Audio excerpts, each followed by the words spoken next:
Alright, great to be back in action.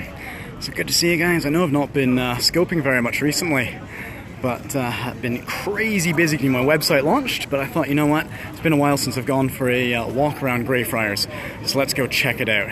I was about to say it's a nice day, but it's just a Scottish day, really, which is a nice day as far as I'm concerned. Timmy, thanks so much for the heart, mate. Really appreciate that. So glad to see you joining in. And this is a fairly standard walk around. I've done Greyfriars quite a few times, but I just wanted to show you some of the awesome hidden gems in this place, becoming less and less hidden as time goes on, though. A lot more people are coming here lately. Oh, thanks. Yeah, I've just launched my website, castlehunter.scot, guys. It's very much in the works. I'm going to be adding hundreds of castle profiles to it over the next coming weeks, so do check it out. But this is an awesome grave, isn't it? I mean, why on earth would you have skull and crossbones and a morbid depiction like that on a tube? Now, thankfully, these are not real bones, but these are rather meant to indicate that if you sort of worship or read scripture, and that's supposed to be the book of Revelation there, then you can ward off fear about mortality. So that's what this is saying. Oh, you guys are making me blush here. It's great to see you too, and I'm always glad you enjoy these tours. But we do have some indication that this was a man of science. So here we have bandages, a set of scissors, and a syringe. And Bird Lady Beth, thank you very much. Really appreciate the hearts, and I'm just delighted that you guys enjoyed this stuff. Cheers. So that is a pretty nasty syringe there, isn't it? I'm type 1 diabetic. I do about 5 needles every day at least, and that thing scares the crap out of me. And I think that is pretty much to scale too. So it was the early days, folks. I mean, this guy died in 1840, so things weren't terribly refined at that point. So rather nasty implements he would have been using. I know, right, Timmy? Isn't that just shocking? So as we come around here, see some pretty cool stuff. We've got some Mortsafes. Now, I never want to disrupt the guides when they've got a group here. I'm a guide myself, so I know how frustrating that is. But you see the metal bars there. That's actually to prevent people from stealing bodies from these graves. Grave robbing was a huge problem. You could make about 2 or 3 months of a lawyer's salary if you just brought a relatively fresh body to the medical school for experimentation, no questions asked. And yes, this is in Scotland. We're in Edinburgh, Scotland, the capital. So again, this is called a Mortsafe. Mort for Latin body, of course. Safe, that should be fairly self-explanatory. They were very expensive. That's right, Zach. Usually, and this is very much the case here, that several people would combine forces to build up one of these, or sometimes it would be a family plot as well. So we are talking about the relatively wealthy with the Mortsafes, and in fact, every grave that you see around you right now would have been the grave of someone reasonably well off. The poor did not get individual graves. They were buried in mass pits, sometimes in a shawl if they were lucky. A good example of a more notable resident of Greyfriars Kirkyard now, and thank you very much for posting, Nathan, great to see you here, is Duncan Forbes of Culloden. So he owned Culloden House at the time of the Battle of Culloden in 1746, and you can see that he only survived the battle by 1 year to 1747. From Berwick Village in Australia. Isn't that cool? Because Berwick, nowadays it's Berwick upon Tweed in England, but Berwick up until the mid-15th century was the most wealthy trading centre in Scotland. And as I'm sure you know, there are plenty of Scottish connections with Australia and New Zealand, not just the diaspora, but far deeper connections as well. So that's really cool. And in case you were wondering, guys, what a kirkyard is, that's a kirk. A kirk in Scotland is 2 things. It's a guy's name. I know a lot of lads named Kirk, but it's also a church. So Kirk is from the German Kirche, very closely related there, and it's Presbyterian and Protestant. So most of the time when you see a centre of worship in Scotland, it is going to be some denomination of Protestantism. Oh, is Anthony there with you? Oh god, you've got the whole family watching. Guys, my mum is watching this scope. That's simultaneously kind of cool and kind of embarrassing. Yeah, Nathan does absolutely fantastic 360 scopes, guys. So definitely, you see at Nathan Fern is just doing some top-notch stuff. So definitely follow along with him. If you enjoy this, you'll enjoy the stuff he does. Now, unfortunately, we can't get over there just now, guys. I wanted to show you part of the Covenanters' graves, but it's just blocked off. They're doing a bit of repair work right now. But that's where there was an open-air prison where around 400 Covenanters, basically radical Presbyterians, were kept in atrocious conditions Christians, and many of them were executed. So not a nice story, I'm afraid.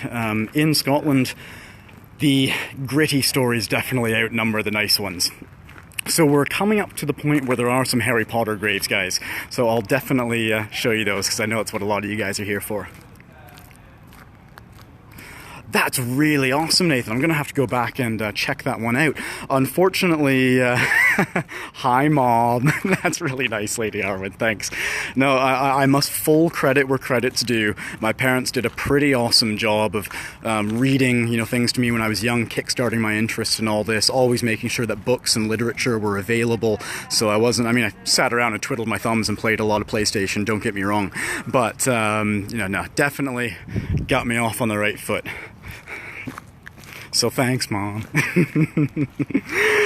So, oh, look at that. My mom's now getting lots of love. That's great. Her name's Tracy. She's Girl 12, in case you guys were wondering. So I think she stealth scopes sometimes with me and just sort of pretends not to be my mom and asks a question every once in a while. But I've now called her out, so if you see Girl 12, that's Mum. I think there's benefits to both, but yeah, I totally get what you mean. I don't read nearly as much books these days as I'd like, because I'm oftentimes, got a screen in front of me like this. But check this out, guys. We're getting to our first Harry Potter site. So there are 3 graves in this kirkyard with Harry Potter connections. And oh, look at that. Mum's probably feeling great just now. So this is McGonagall. Oh, she absolutely does. Are you kidding? That's where I got the skill from. She also sticks her tongue out at me when she's got her mouth full. She taught me that. All kinds of bad habits. Oh, no, definitely made me the silly man I am today, and I'm thankful for it. So this is William McGonagall. This is the namesake for Minerva McGonagall. So they did a bit of a gender swap in Harry Potter. She was the headmaster of Gryffindor, and correct me if I'm wrong, but I think of all of Hogwarts towards the end. Is that right? Whereas William McGonagall was a poet and tragedian. Now that's a very generous description, because he was the worst poet you will have ever heard in your entire life. Now just before that big mob shows up, I wanted to quickly show you George Heriot School. That's the building that architecturally inspired Hogwarts. So check it out. It was built in the 1650s by George Heriot's money. He died childless, so he donated all of his wealth to the City of Edinburgh for the express purpose of the development of a hospital and a school for the orphans. So, funny enough, this school, originally built for orphans, ended up inspiring the most famous school in the world, attended by the most famous orphan, Hogwarts and Harry Potter. So I love that it's got a bit of continuity there. And again, thanks so much for all the hearts, guys, sparkly and otherwise. And I hope you're getting some good shots of that too. So you can say now that you have seen the real Hogwarts. Now, what I'll do is I'll just flip this around for a sec, guys. We're heading down to Voldemort's grave now. Voldemort in quotation marks. His real name was Tom Riddell in the books, of course. Here we've got a grave of someone named Thomas Riddell, which is close enough. And what we generally say is that JK Rowling went around this kirkyard, she got inspired by the names. Of course, if you say she directly lifted it from the names of the stones, then the descendants of these people could sue, right? JK Rowling, so I hear, has a little bit of money going around. So they definitely want a piece of that pie. So she sticks with, it was inspired by this. But I wanted to just flip it around and recite a poem to you, actually. I've actually gone out my way and memorized this poem largely as a result of doing walking tours in Edinburgh. So William McGonagall, poet and tragedian, and the inspiration for the name of Minerva McGonagall was the worst poet you have ever heard. And here we go, okay? There was a disaster in the late 1800s when the railway bridge going across to Dundee collapsed with a train on it. So a lot of people were killed. McGonagall was a son of Dundee, so he thought it was appropriate to talk a little bit about it, and I'll just generally get some graves and stuff in the background. I'll actually pop up so we've got the castle in the background while I'm going at it, guys. So the poem, or part of it anyway, goes like this. Ahem.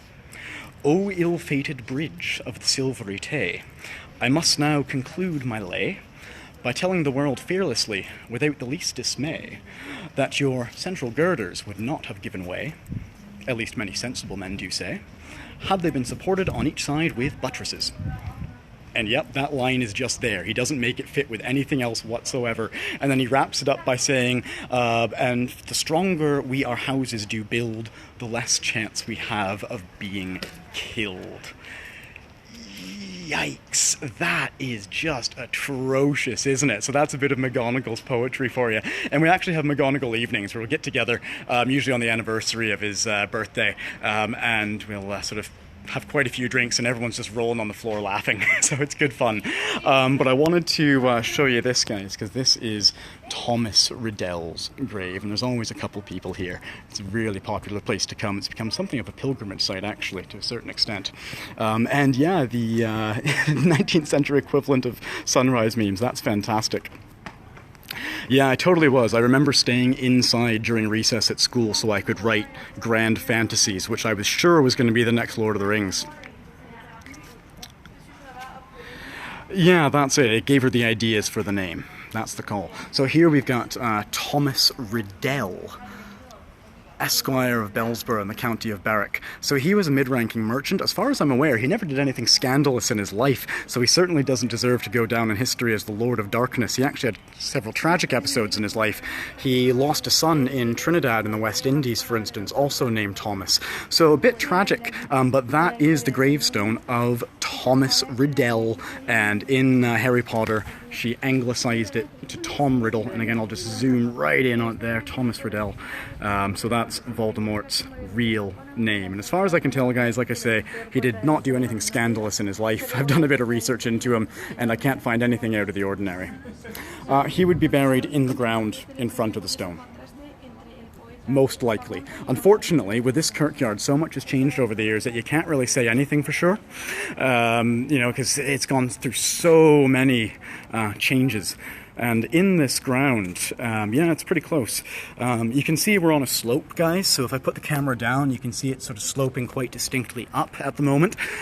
This used to be a valley, it's now a hill. And the reason for that is there are between 80 to 100,000 bodies buried in this kirkyard, and that's a great view up to the castle. So just as I'm dousing you with some really morbid stuff, just enjoy the castle. Forget about everything. 100,000. That's right. Past preservers, fantastic. Good to see you. Just been doing a fun walk around of Greyfriars Kirkyard, where there's an awful lot of history and some Harry Potter stuff as well. And you will hear people speaking Spanish. There are a lot of people from Spain who live here, particularly students going to the universities. Myself, I'm Canadian. I'm an immigrant. And there is a huge Polish population here as well. There have been big historical linkages between Scotland and Poland. So yeah, most of the people here are not buried in distinct graves. Most of them are, you know, in mass graves, basically, heaped one upon the other. Oh, and you guys are in Oxford. Fantastic. It's nice to be on the same island as Past Preservers. Guys, Past Preservers is the agency that represents me, actually, with any media appearances and stuff. So very thankful to them. They do some great work. If you want to follow along with them, if they just give a little comment so people can, that would be great.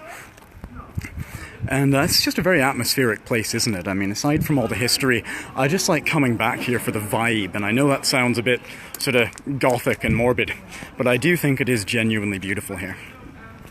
So we're in Edinburgh, the capital of Scotland, although it's not been the capital forever. Of course, there wasn't a Scotland even just about 1200 years ago, but Edinburgh became the capital really in the late 15th century, and this kirkyard was a replacement for the main burial ground which used to be behind St. Giles Cathedral. Oh, there is. You know what? I'll take you there now, to the really haunted place. So if you're wanting, you know, paranormal stuff, guys, personally, you know, I don't believe in ghosts and anything like that, but it's pretty cool, you know, if you do, to come here, because this is one of the most haunted places in Britain, so they say. You know what, Lady Arwen, you've just made my day there, because if I can, you know, teach people something new just by being a big old geek about it, then that's what I'm out to do. So it's a real delight to hear that. Thank you. So the tomb you've likely heard of is this one here. This is the tomb of George McKenzie, who was known as Bloody McKenzie. He hunted down the Covenanters, who again were radical Presbyterians, who basically believed that no one should come between them and God, definitely not the king. So I can kind of get on board with that.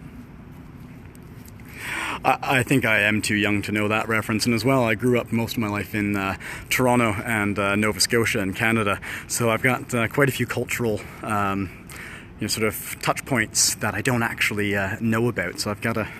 I know, God bless him, there we go. So if we look inside, guys, you can see it's pretty grim in there. There's some bars which lead you down to the actual tomb. So Bloody McKenzie is down there, and he oversaw the execution of thousands of Covenanters. And I think, yeah, he does appear in Outlander to a certain extent as well. Again, I'm not keeping up on Outlander, but I'm not sure. So down there, yeah, I know, it's really spooky. A couple kids in the 70s, I'm pretty sure it was, actually fell down there. So they put the grate there to stop that from happening. And there's a bit of a ghost story here where if you approach the door, especially at night or when the sun is setting, and you do a Bloody Mary thing, you know, Bloody McKenzie, Bloody McKenzie, Bloody McKenzie 3 times, he's supposed to come out and get you. So what do we think? Let's give it a try. Bloody McKenzie, Bloody McKenzie, Bloody McKenzie. What do you think? You seeing anything? I'm doing a live broadcast here, so I'm not just talking to myself, don't worry. Yeah. I'm very aware that it makes me seem insane sometimes, you know, yeah, you just gotta roll with it. So yeah, as I say, there's a ghost story here. If you say Bloody McKenzie 3 times, really? Bloody Mary, he's supposed to come out and get you. Yeah, that's one of the nastiest guys in Scottish history there. It's buried inside. I didn't know. Oh, I killed hundreds of people, so this is the most haunted place in Britain. So they say. Good luck. There we go. I like interacting with people. I mean, come on, guys. I am a bit mad, actually, you know. But if I had said the truth, then she would have got scared off. It's always fun interacting with people like that on Scope, because I oftentimes do feel a bit crazy. Yeah, I definitely think I'm going to stick with the history side of things rather than the ghost stuff. Good call. So that's pretty much it, guys. I'm going to go outside. That's your old flat, really? Oh, so you lived in one of these flats right around Greyfriars Kirkyard. That is so cool. I always wondered what it was like to live there, because these flats are pressed right up against the kirkyard, and there are tons of graves right up against them. I mean, take a look at that. Just down the way. Those graves are built right up to the side of the buildings. So I don't know if I would have the constitution to live somewhere like that, even if I don't believe in ghosts. Forest Road. Oh, okay, cool. I hadn't appreciated that you were so central when you lived here. That's awesome. And yeah, good old Gothic gravestone there, guys. I started the Scope from around here, actually, so if this is a repeat for you, apologies. But for the people who've just recently joined, this is depicting some medical implements, so bandage, scissors, needle, and this gentleman would have been an early doctor, and all very morbid looking, but it's actually meant to sort of make you jaded about death and make you not be so scared of it. I actually live in Scotland, so I live in Edinburgh. I've been living in Edinburgh for the last 6 years, and I'm originally from Canada, but I have no plans on going back, so sorry, Mum. No castles in Canada, so I think my fate is here. Right, I'll give you this fantastic view, which I'll then bring to a wrap. One story I can tell you guys. Do you know about Dracula? Do you know where Dracula actually comes from? A lot of people associate Dracula with, you know, Romania and a few other places in the world, but he actually got his start in the Bram Stoker version right here in Edinburgh, and it's very likely that Bram Stoker was standing pretty much where we are now when he wrote the first pages of his Dracula story. So yeah, I know, I was very surprised to find that out as well. So what I'll do, guys, is I'll again flip it around. It's story time. Hey. So I always just, you know, when I'm going on a bit of a monologue, I always like to turn it around. God, I've done 2 walking tours of town today. If I'm just wordsing all over the place, not making any sense, that's why, because I've been yapping for about 6 hours already. But yeah, you're absolutely right. Vlad the Impaler is a historical influence for Dracula. There's no question about it. But John Polidori was a medical student here at the University of Edinburgh, and he was the personal physician to Lord Byron. Lord Byron was quite a celeb in his time. He probably had every STD under the sun. The guy got around, is what I'm trying to say. So John Polidori was inspired by this. He thought it's kind of cool that we've got this swab celeb figure who's also really debauched, and who does a lot of quite sinful stuff. Oh, cheers, Nathan. So he took this idea of sort of a celebrity, sexy vampire and applied it to this manuscript, which he published anonymously. When it got published, it was all the rage. Everyone was wanting to get their hands on it, and Lord Byron figured out pretty much instantly after reading a few lines that it was talking about him. It was pretty unambiguous. So Byron was furious. He confronted Polidori about the manuscript, and poor Polidori, who was likely depressive, ended up committing suicide. So it didn't end well for him. So the manuscript lay dormant for a little while until it was uncovered again by Bram Stoker, who was originally from Ireland, but he came over to Scotland, spent a lot of time in Edinburgh, went up to the north as well, around Aberdeenshire. He went to Slains Castle, and Slains Castle is seen as being the major inspiration for Dracula's castle. And he would have stood right here in Greyfriars Kirkyard, roughly about there, when he actually wrote the first pages of Bram Stoker's Dracula. Edinburgh is the UNESCO City of Literature, you guys, so it's got tons and tons of these inspirations. The real Long John Silver actually was in Edinburgh too. He was a pirate who was being tried at the Market Cross up by St. Giles Cathedral, and young Robert Louis Stevenson came along to watch the pirates getting punished. It was quite a popular thing to do in those days. Robert Louis Stevenson was just a kid. Of course, he would go on to write Treasure Island, and guess what? The pirate he saw one day had a pet parrot on his shoulder and a wooden peg leg. Long John Silver. He was a real guy getting his punishment here at the Market Cross in Edinburgh. My surname's a bit of a funny story. It's actually not Polish, even though it looks very Polish. It is German. My grandparents on my father's side are both from Germany. The name originally was Weinstock, so growers of wine. But during the Second World War, they were very, very young. They experienced a lot of nasty stuff from what I hear. And when they emigrated to Canada afterwards, they wanted to shed a bit of the stigma that came with the really German name, so they took on more of a sort of Polish looking name, Weinstock, instead of Weinstock. So it's a bit of a hybrid name actually, and curiously enough, I've done some searching and I've not been able to find any other Weinstocks anywhere on Earth. So if you know of a Weinstock, please direct me to them, because as far as I'm aware, it's just me and the rather small bunch over in Canada that constitute that name.